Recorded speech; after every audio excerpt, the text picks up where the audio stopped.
Ruto is looting because he's a thief. Democracy does not give him power or any kind of allowance or legitimacy to loot. Nothing prevents us from jailing Ruto to life and all the people that still like him.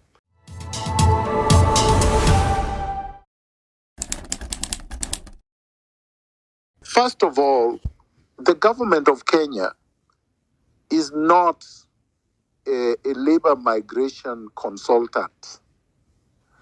The sole mandate of the government of Kenya when it comes to labor is to create jobs for the people as much as possible and to create opportunities for the enterprises, private enterprises also, to be able to create jobs.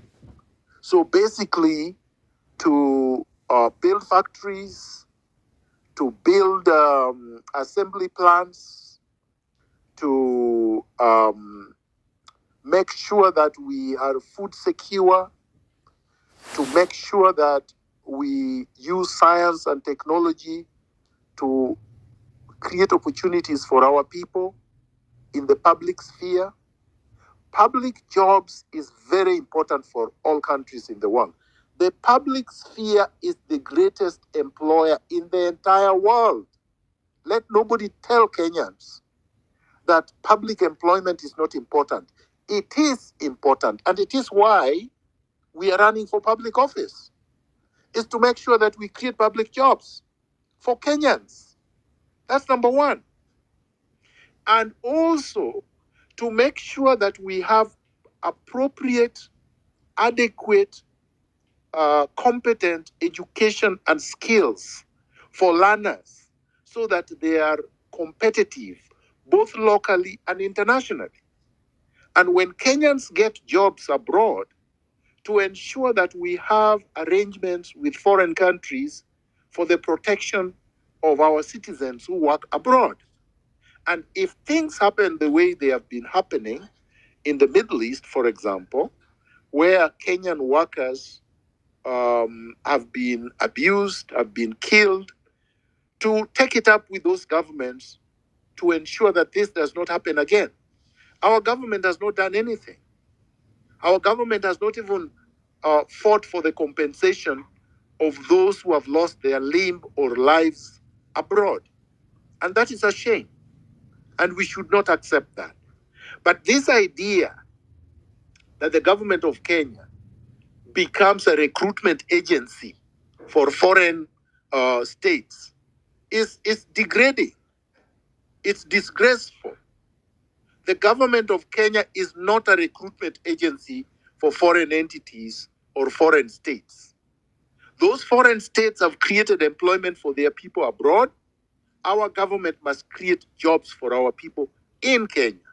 And only those who want voluntarily to go and work abroad, either because they have adequate skills and experience and academic qualifications to be able to compete for those jobs, or those who just want to leave the country willingly, not because they don't have employment in Kenya, will be able to go abroad.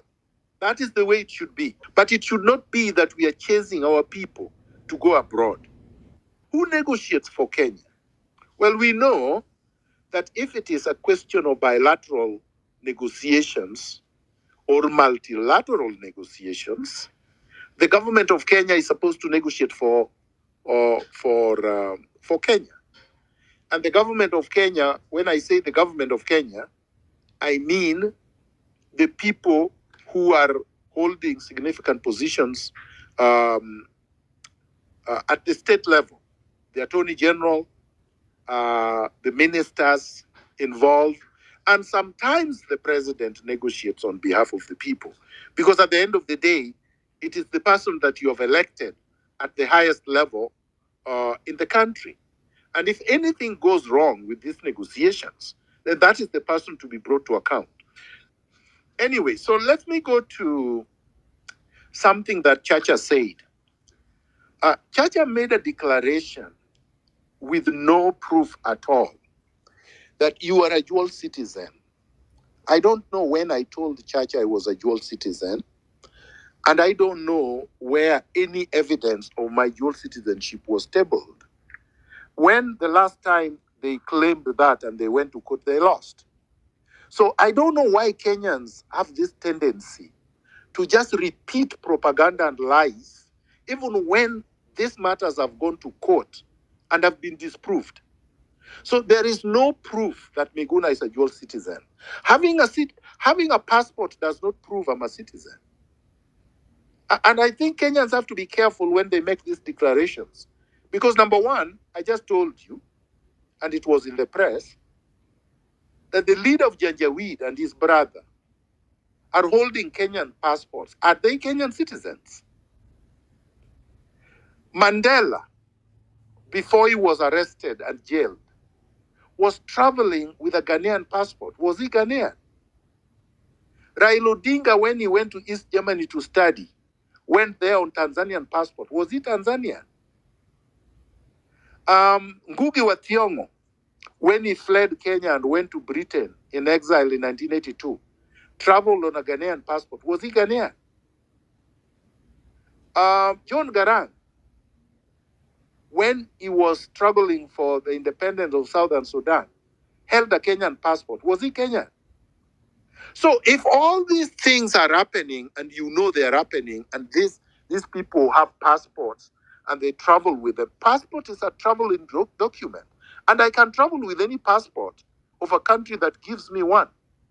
I once traveled with a UN passport. I came to Canada on a UN passport, not on a Kenyan passport. Was I a citizen of the United Nations? So let us be careful before we make these careless declarations. So that's number one. Number two, there are a lot of Kenyans who are holding foreign passports, including Fred Matiang'i, okay, including Olekina, including Dr. Mutua, Alfred Mutua, including many other people, including Uhuru Kenyatta himself. Did it stop Uhuru Kenyatta from being president of Kenya? So why is it that only when it is Miguna? Because I find that this thing is troubling. Because people repeat that when it is Miguna, but they don't say all these other things that I'm saying. And they paper over all these other people, but only on me. Do they raise issue, right? So no, I will unapologetically say that I travel with a Canadian passport when I want. Unapologetically. And it does not disentitle me from running from president. Even Matiang'i does the same. Yeah. Too. He travels with two passports, right? Yeah, I know. And nobody has ever raised it. So, but number two, and this is important, you are not disallowed from running from public office, even when you are a dual citizen, which is in the Constitution.